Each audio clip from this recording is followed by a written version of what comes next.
All right, everybody, welcome back to another episode of the Discovering Multifamily podcast. I'm one of your hosts, Anthony Scandariato with Red Knight Properties. And today we have a special guest here with us, Caroline Yuki. She is known as the Cashflow Queen. She's a sales deal maker. She helps a lot of different types of CEOs position their business messages for success, nail their sales pitch, and win more clients effortlessly. Excuse me.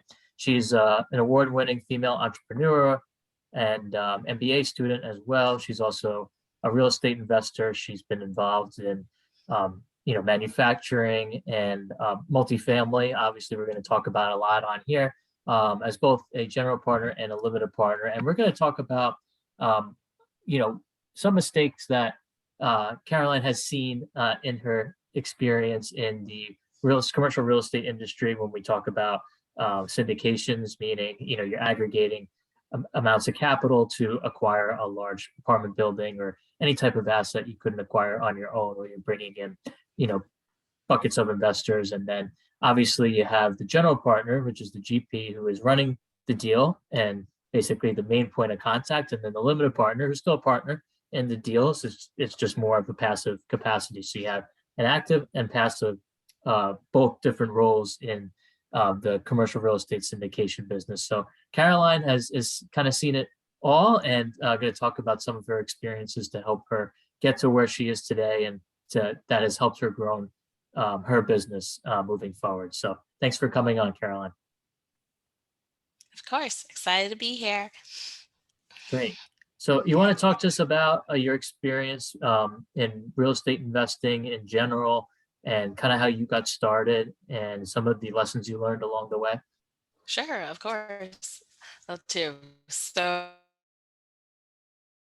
in my last life, I was an engineer, so doing a lot of manufacturing startup plants, traveling around the world and basically bouncing between different cities every 18 months, building manufacturing plants. And the turning point for me was after Thanksgiving. My boss, the manufacturing director, told me that he needed to have a meeting with me. And at first, I thought I hadn't seen him for a year. This is great. Maybe it's about my good performance with that recent, manufacturing plant that I just started up. And then he said, like, okay, well, we'll meet up at this time. So then I show up for the meeting, and he says, oh, we gotta pull an HR for this meeting. And I thought, oh my gosh, my heart just sank, because I had heard that there were certain businesses, cutting budget and all that, but I didn't think it was going to impact me. So I remember that walk down to HR, just thinking like, holy crap, like I can't believe this is happening to me. Like I'm just like rising, at the peak of my engineering career. And so when he took me to the HR office, I just had this feeling already. It's like, wow, I can't believe this is me. Like, why me? And then so then the HR manager tells me, it's like, okay, that there's budget cuts. And he's explained to me it's nothing performance related. You performed really well, but every one of the senior engineers, they've gone through these cuts 2 times already. So the ones we have left are the very best. We cannot afford to lose. You're still young, Caroline. You can bounce back from this really quickly. We have full confidence in you. So don't take this as a setback. We are fully confident you will find another job. And even though they said that, but it still really hurts because it feels like you're redundant, right? And I remember the HR manager looking at me, and she's like, I totally understand how you feel. And my boss had left the room, and I was like holding up my tears, and she hands me a tissue box, and she says, I totally understand how you feel, Caroline, because after I hand out these packages in this building for our business, like they're letting me go too. And I just thought like, wow, it's like, I can't believe it's this point. So I remember that feeling of just feeling like, wow, who am I without my role title? Because up to that point, I was just so excited, happy about my career and all that. And then that's when I revisited back, basically the concepts of passive, investing and trying to build your own wealth and all that. And then started looking into real estate investing.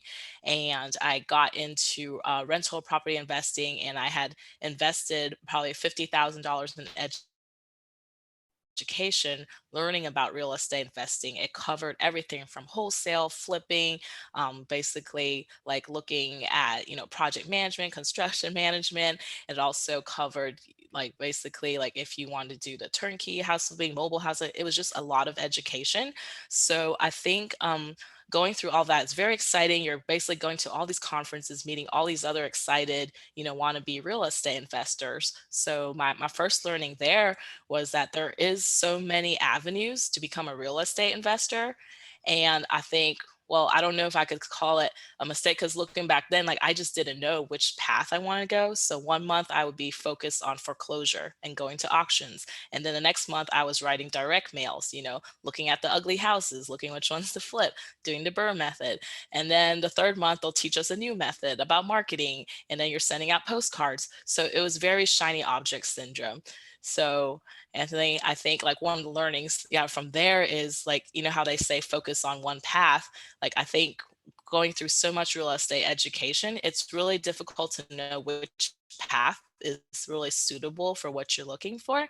And what I learned after doing the house flip, the rental property management, is really, it's more of an internal question, because no matter where we go, there's someone who's super successful with mobile parks. There's someone super successful with self-storage units. There's someone successful rental property. There's always success story. And then if you want to look for horror stories, there's that too. So like every area, there's that. So one of the things I learned is we really also have to self-reflect and ask ourselves, like, how much time do I want to spend on this? And what kind of problems am I willing to deal with? Because that's when we're really honest with ourselves. If we know we don't like to roll up our sleeves, get on the construction site, then maybe house flipping is not really ideal for us, because then we're just basically solely relying on the construction manager or the general contractor to do all the decisions. And if you have a great one, that works out well. But if you can't find one that's reliable, then it could really turn into a nightmare. So the first lesson I learned there on my real estate journey was around like really about understanding your own entrepreneurship personality, like how much time, energy, and also what kind of problems do you enjoy working with, which ones do you not want to deal with, so you can really customize and make your own real estate investor, customize, you know, because there's always so many success stories out there. So that's my first learning there. Mhm. Yeah, no, that makes a lot of sense, and I like how you took your education seriously and you invested, a significant amount of money, more than most people are willing to invest in their education. Even, if they didn't study real estate in school, they still got to learn it somehow. So it's pretty admirable for you to spend that much and learn this much. So through all that education, I guess, what did you learn? I guess where did it get you to? So what did you enjoy doing? Did you like being on the construction site? Did you like being more active, or did you want to be more active in a different capacity than, flip, kind of like the residential single family home flipping business? Or, did you find something else more passively, or a combination of both active and passive, but just not, on the site, and Great managing tenant, question. the three T's: toilets, tenants, and Yeah, great termites. question. Yeah. Yeah, I feel like it's almost like that feeling when you're a student and you're like job hunting, and then as an engineer, you go into research or you go into production engineering or design engineering. It's one of three, and having not done any yet, it's really difficult to say like, oh, I think I would really enjoy production, or I think I, until you do it. Like at least for me, like I felt like I was one of those people. Like I had to do it first, and then I could reflect back. It's like, okay, I finished it, but probably not a second one. But I'm glad I went Mhm. through it, so I know what is required to do the job right. For me, I started out active investing because a lot of those education programs, it's all about wholesale flipping, finding that first deal. Of past students who flipped wholesale deals, houses, and they made these big checks and all that. And they do tell you it's going to be a lot of work. You're sending out cards, direct mail, you're knocking on around looking for ugly houses. So I enjoyed the hunt aspect of that. Like I really enjoyed hunting for the deal. And I also understood the endurance that's required to make it work. Like I remember during my lunch breaks writing letters to homeowners, and then later on years they became apartment owners, like writing them letters of my interest to buy their property, my LOI, letter of intent, and all that. And for the apartment, it took me like writing 121 letters before I got my first response. So it takes a lot of endurance, I guess, going like certain marketing routes and all that. And then when about passive investing, because that wasn't a concept to me, like I thought about just just actively house flipping. And then when I learned about passive investing, like, oh, there's this such thing that you can actually invest, you know, like an amount in somebody else's house flip, and then you just relax and they do the house flip, and then you get a profit share. So that was a new concept to me. So when I took a step back from the house in somebody else's house flip, somebody who I knew well and I trusted they were going to do a job, that was in Seattle. And to me, like that was a really great feeling because I was like, wow, all I got to do is just go visit the progress. They send me updates. I was like, wow. And then over time, that mine grew. I got to see the whole transition before, after. I got to see it go on market. It sold a week later. And I was just amazed, like, wow, this is really nice. And that, Anthony, is how I started exploring more. It's like, what else can I do, that's more in this area of the past investing. And then I learned in that education, they taught us commercial real estate as well. So we learned the shopping centers, the apartments, the self-storage. And that's when I was learning about the deal analysis of apartments and self-storage, that's when that light bulb hit me. I'm like, wow, this is incredible. The economies of scale. So that's when I got really excited about, yeah, the commercial real estate. Got it. No, that makes a lot of sense. Okay. So you basically learned what you liked and you started to do it. So talk to us about, you sounds like you invested in a passive capacity on a flip deal, which went well. And then you got into some other investments too. Can you tell us how those went and kind of what you learned from Yes, stepping it up? absolutely. Yeah, absolutely. So after I invested in the house flipping and all that, and I was learning about the commercial side of things. So I was working on a shopping center project. So that is like a whole different world as well, because you're like looking at different tenants, leases, trying to figure out how to piece them together. And then my friend was telling me about apartment investing, and she was going into that. So apartment investing, I remember when I was learning how to do the due diligence, I thought like, wow, this is incredible. The numbers are great. So I was just really excited just to find an apartment deals that I could invest in, because I had just got this money back from all this house flipping. So I was basically looking to hunt for another deal that I can basically invest in. I had gone to these real estate conferences again, and sure enough, there's different multifamily, GP sponsors out there. They're handing out their business cards and they're introducing themselves. So I remember coming across a doctor investor, and he hands over his card. He's like, yes, he's basically raising money for his deal. And he's a doctor, so he must do business with integrity. He must treat his investors well. So I just really didn't think about it. Because in Dallas, Texas, which is just 4 hours away from where I live, which I knew was a growing area and city. So I know the area they were going to invest in. And although I did not really know him or know the team, I just figured like, well, Dallas is a great.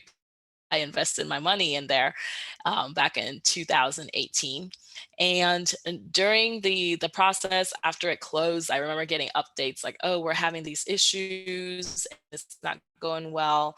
We're going to change property management company." And then 3 months later, again, it's like we're having a lot of these issues with rent collections. We're going to change another property management company. So over the 3 years and I guess this year that finally were able to sell it and everything. Basically, what I put in was the same money I got back, and I'm grateful for any money, but at the same time, you manage a lot of these assets, right? And you would say if you just deliver the same thing the investor put in, Anthony, you would say that's not a great return, right? Yeah. After 4 years and in a metro city like Dallas. So Mhm. yeah, so that was, it's painful for me. And a lot of I think the learning is that I did not do any research or due diligence GP of the role. And it was later on, I was in these other real estate conferences, having us or real estate investors breakfast, and it just so happened that maybe because the multifamily space is small, there were other people talking about how they got ripped off by promise a certain percentage when they were raising funds and they were not paid, and then how he continued on the deal and just dismissed paying them. And then I didn't just hear that from one person, but it was the same investor that I had invested with. And so it just shows that the multifamily, all like people do talk, and basically bad business practices, like people do talk about it. And sure enough, yeah, so it wasn't just me, have even people on his GP team who are working with him. And then his sponsor also made a this was the experience working with him. He had heard of him, and same thing like me, figured he was a doctor. He did things really solid. And he said that he never attended any of the team meetings. Whenever the operations was not doing well, he did not jump in to try to figure out how to get it out of the red. Like he basically, and he did not like looking at the account balances. Like he said, it makes him dizzy. So you're looking at, you're also frowning. It's like, what kind of asset manager or GP would say that? Every Yeah. day. Yeah, Every day. exactly. It's like you gotta love looking at the P&L, making sure numbers are right and all that, because you're looking out for other people's money. Mhm. So yeah, so I learned that it's like, okay, people can look really shiny and everything looks good on social media, because he still posts a lot on social media showing like, hey, this is a deal I did. I just closed on a Dallas deal. So he's still saying that, like, yeah, I closed all these deals, but nobody really knows what the numbers are like. They don't know that it didn't actually perform well. And I think I also let things trip up me. Like he was on the Forbes Real Estate Council, which I don't know what the criteria is to get on that, but I guess there's, certain criteria you like, You okay, pay this for it. Real Estate Council. It's like a nomination.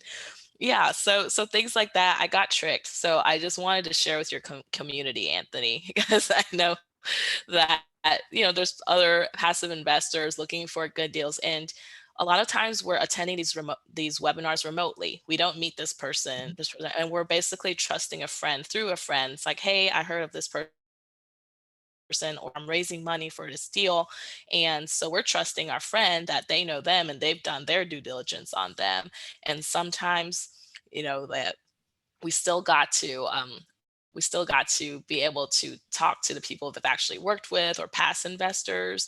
And with real estate investing or multifamily investings, we don't have the Yelp reviews or ways to really see what other investors see of them, other than, I guess, Anthony, would you say you just have to go meet these people yourself, or how would you go about Yeah, and vetting Caroline, out a G? right. You make a lot of great points, and I think it's excellent to share a story like that for our audience to figure out how we can properly vet Mhm. sponsors or general partners moving forward, so the same mistakes don't get made. And what I look at and what I hear time and time again from people, investors that I want to bring on, and there's some I don't want to bring on.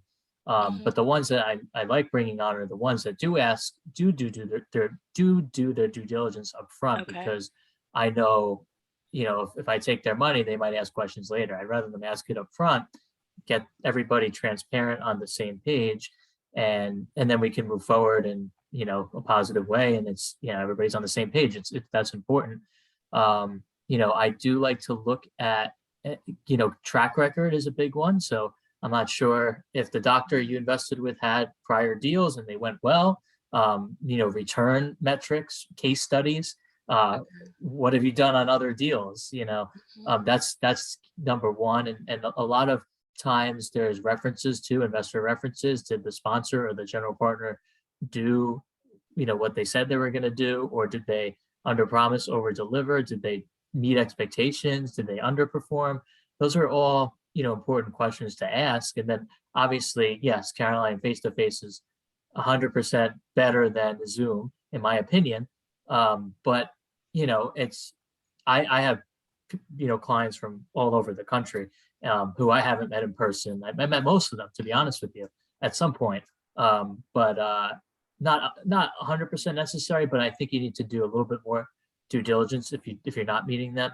But I do like to meet everybody face to face if you can. Sometimes when sponsors have 100 investors, it's hard to meet everybody. But you should be making the time, in my opinion, to Of meet course. everybody, because if you don't do that, when something goes wrong, or a sponsor or a passive investor reports you to the SEC and you did nothing wrong, and now you're caught up in a bunch of nonsense that's not necessary. Oh, maybe if you just sat with them and grabbed a cup of coffee for 10 minutes and communicated your business plan, you wouldn't have problems. So I definitely agree with you. So how are you vetting deals moving forward and investments moving forward? What are some ways you've learned?